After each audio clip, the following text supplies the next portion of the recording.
Okey, kita dah settle dekat tempat ayam. Kat sini tempat daging. Yang ni NSK tau. Semalam kita pergi Medan kan. Hari ni kita pergi NSK.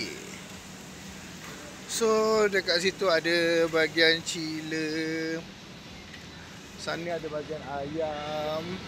Ayam, ikan, daging. Lepas tu sini elektrik. Sini sayur-sayur. Nampak tak?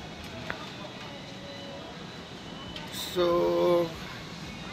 di sebalik tu ada frozen. So jom kita masuk bahagian sayur. Tengok sayur ini.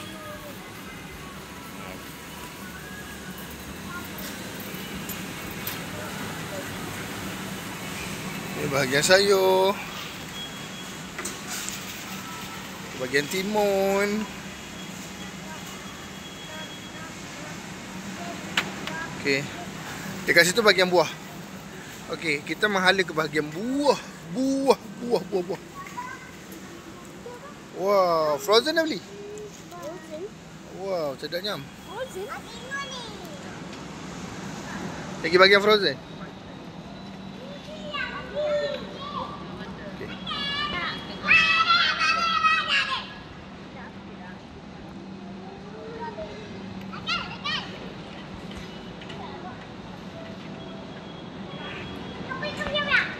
Kita pergi bahagian frozen. Kita pergi bahagian frozen. Okey. Oh. Sini ya. Pergi bahagian frozen.